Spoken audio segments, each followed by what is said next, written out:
What's up, folks? Knastcore here, and I want to talk about the E3 announcement of Gears of War. As you might know, I'm a huge Gears of War fan, playing it for all the years with my clan, and was hoping for something new because back in the days when my 360 was getting the ring of that, it was over for me because I got the PS4, I got the Xbox One, so I wasn't caring too much, even as I missed Gears of War the most of all the last gen games.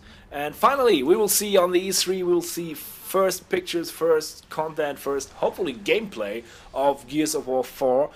So much is confirmed. It will be a sequel, so no prequel bullshit anymore. We will going on with the story, and Rod Ferguson told it in the video while he was mentioning the name of Black Tusk Studio will change to the Coalition, so it will fit more into the Gears universe. And this also is like a small confirmation for more Gears stuff will coming out of that studio. So yeah, what should I say? I'm hyped. Monday morning we will finally see the first stuff of Gears of War, or Monday afternoon, wherever you are living. It's a question of your time, of course, but overall, generally on Monday, we will see the Microsoft press conference at E3, and we will see finally Gears of War stuff again. Not really confirmed, but also quite leaked, is the Gears of War Ultimate Edition. This will be a remake of the Gears of War 1, 2, 3. That will probably show up on the Xbox One. That will be awesome, and this will be also a smart step to do so.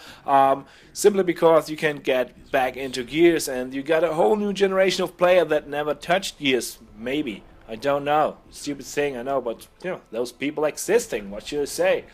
Anyway, so I want to go into the Gears of War 4 at first before I go on to the Gears of War Ultimate Edition. So Gears of War 4 will be a sequel, that's for sure.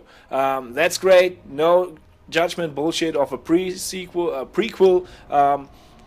It's not like Judgment was a bad game, but it had its downtimes, and it didn't come up to the Gears of War 3 or the Gears of War trilogy at all. In my opinion, personal opinion, I still play the other games more, and if you go online, I think you will see way more people online being on Gears of War 3 than you see on Judgment, even though there's still people playing Gears of War 1 and 2 online. So if these people are moving on to the next generation, we will have a new big player base, and we can finally get our hands on Gears and close the gap until finally Gears of War 4 will show up on our Xbox One. So until then, we hopefully can go and play the Ultimate Edition on our Xbox One with updated graphics, with 60 frames per second, with 1080p. I would love it. It would be awesome. And I think, it's kind of confirmed. There are leaked images of the new console, 1 terabyte Xbox One console in the Gears of War look, stuff like that. So we will see. We will see in the future. But anyhow, like I said, Gears of War 4 will be a sequel. That is what Rod Ferguson said so far, and the information doesn't go beyond that. Also, what can I say about the stories?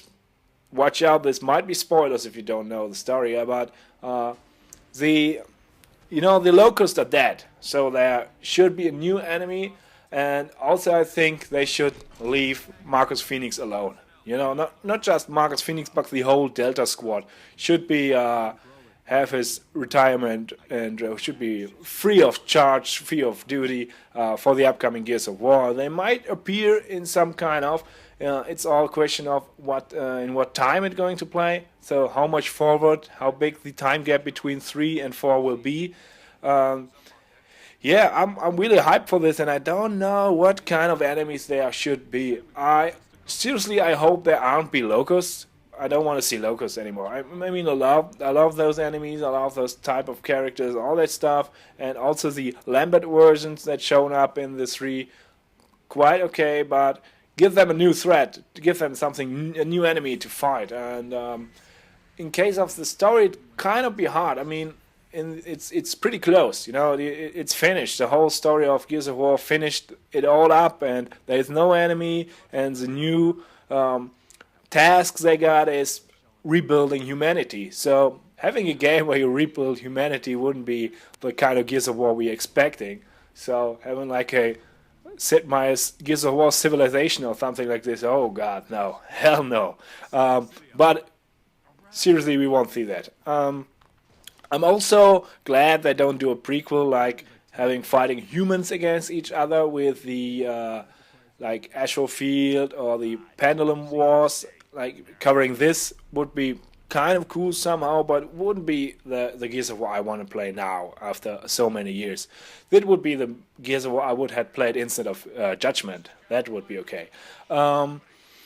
Yeah, what else can we expect? I think we can sadly expect some features built into Kinect. I hope it's not too much. You know, like little stuff like some commands and yeah, just commands. Don't do anything else, and don't force us to use these commands. You know, they had this on Rise, Sons of Rome. There was a possibility to, you know, stream some stuff, but on the other hand, if you're playing multiplayer especially, or playing the 4-player co-op of Gears of War, you will talk quite a lot with your buddies, so it's kind of hard to have different commands that maybe have some influence if you're just talking about something like whatever, I don't know, attacks the locals on the left side, and you're just talking to your buddy, and whatever within the game, an artillery or something will focus on them because you made a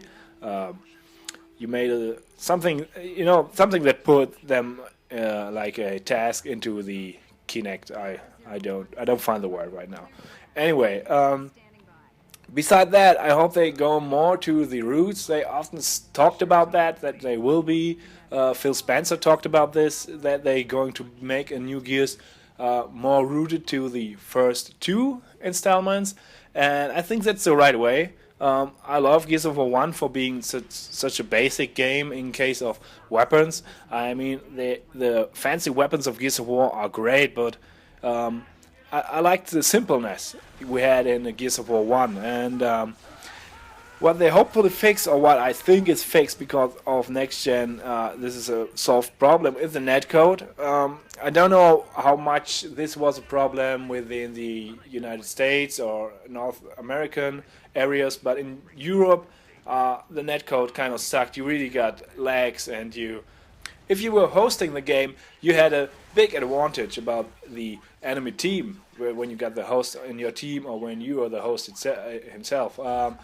This was a big issue in all of the Gears games, even though they said they got dedicated servers. In the end, it turns out they are not really dedicated servers, or at least not enough. I mean, I played Gears of War 3 like hundreds of hours, and I never managed to get on a dedicated server. So even if those exist, I've never seen one. Yeah, what should we say else? Like, I don't want to talk too much about it. I just want to have it to be Monday right now to see the first content, and I really hope this will be out soon. I mean, if you have to be realistic, and I don't think we will see a Gears of War 4 releasing in 2015. Would be awesome, but probably won't happen. But what we definitely see is the Ultimate Edition coming out within this year, and hopefully the gap is quite close. I mean, the new Halo is coming, and maybe afterwards the Gears of War is coming. So like November, something like this. I don't know about the rest of the Xbox games that will release. Probably anywhere by the end of the year, where it's a gap of 2 or 3 weeks, would be a potential release time for the Gears of War Ultimate Edition. By the time then, we still had to play on the Xbox 360 to close the gap until we finally touch some Gears of War on the Xbox One again. Yeah, folks, that's pretty much it. You can check in the description. I got a link where you can see when the Microsoft press conference on E3 will be taking place. You probably already know. It's not a big secret. And yeah, I will cover up Gears of War in the future in my channel, like, completely. I reread all the books, all the comics, I replay all the games, put that stuff online for you, and so you can get back in, and I will do a video with you know, a breakdown of the whole story, like the whole story, not just the 3 games, not just the 5 books, but also the comics. So everything will be packed and put in the right order to have like more or less like a movie, or like a you know, like someone is reading a book for you, like this. I will put it all together, and so if you want to break down, if you want to re-get the story in your head and want to go back into the world of Sarah, just go ahead, check out my channel within the future, within the upcoming weeks, and I will put on step-by-step new content for Gears of War, as well as I, of course, going on with all my other stuff like Titanfall and Destiny. Anyway, yeah, like I said, we will have a podcast right after E3 with some folks of my clan. We will talk about Gears of War, about the presentation. We will break down the trailer or whatever kind of content we will see on E3. Whatever I expect too much anyway. But I hope to see some gameplay. I hope to see a release date. I hope to see the Ultimate Edition coming out soon, stuff like this. But we will break down it in a podcast afterwards, and then we will start. Then I will start with the upcoming content, but I will do a vlog about this anyway. So this is it, folks. Like I said, mark the spot, Monday.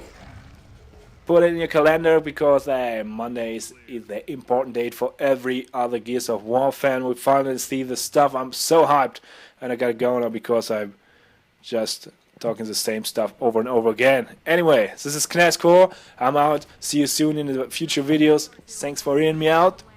See you next time. Stand by.